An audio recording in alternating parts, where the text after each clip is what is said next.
Hey guys, Youngblood with you for the 64th episode of the Inbox, starting off with a question from Faraday Marek, saying, "Hey STL, I love your videos, mate. Thank you. I have a question for you if you don't mind. Do you think the Caterpillar or a brand new Merchantman could be transformed into an exploration ship? I have both of them and I don't like the design of the Carrack compared to the Caterpillar. Thanks." Yeah, I think so. Both of them are primarily based on cargo. One of the cargo mechanics is probably going to have the ability to take that long distances. I think the Banu Merchantman is a natural fit in that category. I think it's something that we'll probably see be something that can kind of convert it. Now, I don't think you're going to take a Caterpillar or a Merchantman and turn it into the equivalent of a Carrack as far as capabilities of exploration goes, but you can upgrade your ships in a number of ways. So if you're talking about exploration, you want to increase your range. So maybe you look at doing more energy efficient engines, or maybe you start talking about increased fuel tanks, or maybe you start talking about changing out the avionics to focus more on like scanners and that sort of thing. So I think there's going to be quite a few things that you can do to your ship to make it better at exploration, and I think both the Caterpillar and the Merchantman should be pretty decent options. The Caterpillar is just kind of a jack-of-all-trades ship. You know, it may even end up with modules that can be replaced. So maybe instead of cargo modules, you end up putting on advanced sensor suite modules. Or maybe there's just an entire fuel module. You know, those are the types of things that you're going to be able to do in a Caterpillar. But overall, just having the option to change out components on your ship should give you some of that flexibility. So if you already have a Merchantman and you don't want to buy a Carrack, you should probably feel like you can do some exploration in that Merchantman. You're not going to be completely limited. Now, where that lands, you know, let's say the Carrack is the pinnacle of exploration, and that's 100. You know, maybe the Banu Merchantman ends up being an 80 once fully upgraded, or something like that. But we'll need to see. We need more information from Item System 2.0. We need more information on range. We need the kind of exploration mechanics in game to really talk about it. But I would have some pretty good confidence that it's going to be in place. Will Dice says, "Great series, and here's my question. There are thousands of ships with jump point scanners already sold, and there's thousands of players who dream about finding new systems and to explore them. Do you think that there's nearly enough jump points and systems to explore for all of them?" I've answered this before, kind of. So what I'm going to do is I'm going to make this kind of quick. Yes, there's going to be a mad rush for people to explore, and especially after that initial rush goes out, there's probably going to be a decrease in the amount of exploration that happens. You know, people are going to find new systems. They're going to get to go to them.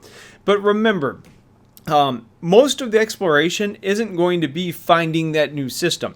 Wormholes aren't stable. You know, the jump points aren't stable. They're going to be disappearing sometime.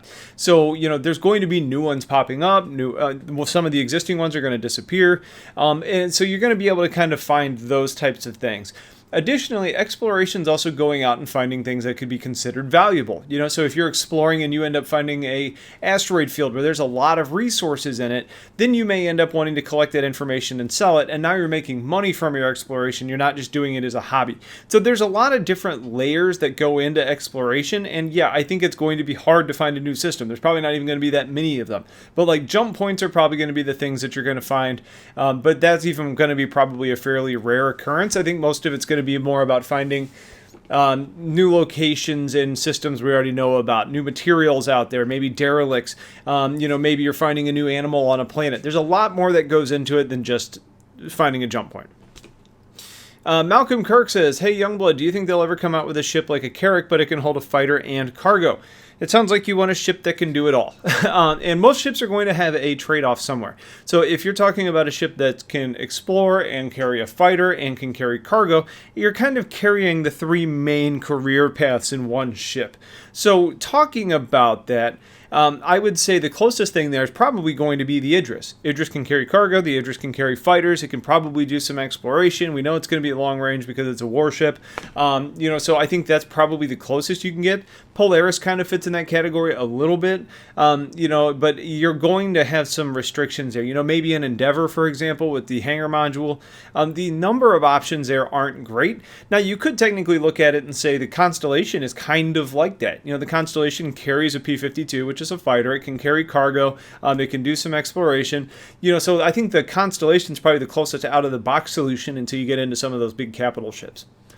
The Howitzer Priest Harris says, "Do you think we could see orbital bombardment, such as using the railgun on an Idris to orbit to hit guys on the planet? Really would love to see a time when you have infantry on a planet and get faced with overwhelming force and have to rely on support from above." I think that's something that could be happening. I think that would be a crazy thing to see, would be that railgun hitting one guy on the battlefield and the type of crater that it would leave. I think that'd just be like instant vaporization. I think what we're more likely going to see is probably going to be like ships coming into the atmosphere to lay down fire. So like if your troops are being pinned down, maybe a couple of Redeemers come in and just lay down an overwhelming amount of fire to try and push the enemies back, or just to end up killing them all. We saw that in the Homestead demo, where we actually had the Freelancer come in and fight some people on the ground. So I think that's more of what you're going to see. There may be some orbital bombardment type of things, but then I think you start getting into some of the physics that are in place and what actually happens. When the Freelancer was going to land on the planet, we noticed that it was actually starting to, it had to deal with the friction through the atmosphere. Does a railgun round get impacted the same way? Is firing that into the atmosphere just going to shred the round to shreds, and it doesn't even end up hitting the ground, or if it does, it comes down like shrapnel? I don't know how detailed the physics there get, so I would say at least until the game is significantly further developed, I would plan on having ships coming in to support you, not necessarily bombing from above. Dragon Templar says, hey Youngblood, do you think there's going to be a form of sector control, territory control that could give military orgs something to do? Or would it be similar to EVE with UEE space being high sec and the orgs and base of operations outside the UEE space null sec?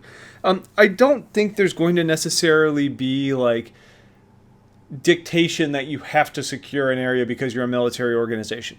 I think what you're probably going to see is maybe even some large-scale missions. Like there's a lot of criminal activity in this sector, and we actually need you to go out there and protect it. You can protect it better using your entire organization as opposed to just one thing.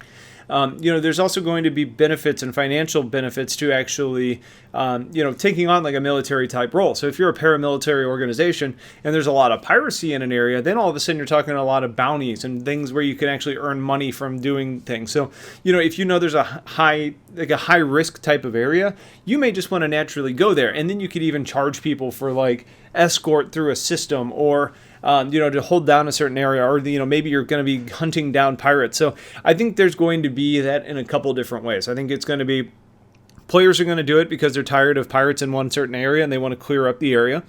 I think there's a possibility of the mission system generating that type of activity. And then I think the capitalistic people out there are going to say, I'm going to take advantage of this opportunity. I'm going to charge people to provide my service to make sure they get through this system safely. Hershey Lollipop says, hey Youngblood, I was wondering what the captain seat in the Gemini will do. Nothing. That is probably the most unused seat in the game. And the reason I say that is because if you're sitting in the pilot seat, you're not flying the ship. And if you're not flying the ship, then you're paying somebody to fly the ship. So all of a sudden, you're talking about less income, less revenue, because you have to pay for somebody to do a job that you could do instead of being, pretentious and sitting in the seat. Now, if you have a bunch of buddies that are playing around, or, I shouldn't say pretentious, because some people are in this for really like role-playing reasons, and if you're role-playing and you're the captain, that's naturally where you're going to sit. But I think for those of you that are interested in maximizing your profits, and at the end of the day, I think that's going to be the bulk of people, then you're going to just not really use the seat. Now, there's the potential you can add on some additional controls, or maybe you can end up ordering NPCs around more effectively if you're in that seat as opposed to the captain's seat. Like those types of things may be implemented into the game, but I'm not counting on it. So for me, I think that seat's not going to do really much of anything. On our last two questions are Patreon questions. Both of them are actually from Sketchy. First one is, ships seem to go on permasail once flyable. You think all currently known ships will be flyable before beta, excluding the rare stuff like the Vandal?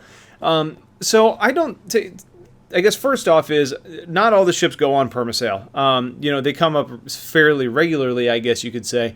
But like the Vanguard's not always for sale, the Super Hornet's not always for sale, the Retaliator's not always for sale. There's a bunch of ships that are still pretty limited in when they actually go for sale. But as far as all the ships being flyable before beta, that depends entirely on when beta is announced. If they say that beta is going to be live 2019, then yeah, I think everything's going to be flyable before beta. If you say that everything's going to be, or beta is going to be live in the middle of 2017, which obviously I don't think we're going to have, but then I would say no. There's a lot of ships that are left in the pipeline. Some things are still just currently in concept, but it's hard to say what's going to happen first until we know the date on either of them. So I would say the tricky thing there is, they obviously they've said that they're not going to allow you to do like CCUs and stuff and melt ships once you actually get to beta. So I think we need to figure out, that may end up playing a factor in when beta is actually going to end up being technically released. And then Sketchy's other question was, does insurance apply to the raw hull of the ship, no weapons, power, shields, modules, or to everything it comes with that you paid for? I always assumed the latter, but recently wording has made me question it. So the ship insurance is covering everything on the ship that you bought on day one. So if I go buy a Super Hornet right now, I'm being covered for the Badgers that are on the wings and the Bulldogs that are on the nose. So whatever the ship actually comes with, like when the ship is delivered to you, that's what's covered with your insurance. Now you can add on additional insurance. So let's say I swap out those Badgers and put like mass drivers on it. I would have to then insure those mass drivers on their own, or I would just end up having to buy them again if I ran into a situation where I lost them in combat. So that's kind of how it's going to work. So let's say you have a 300 series, and you upgrade the power plant, you upgrade the shield generator, and you upgrade your avionics. Well, if your ship is destroyed and you didn't insure those additional components, you're going to get the stock 300 back. You're not going to get those things that you spent the extra money on.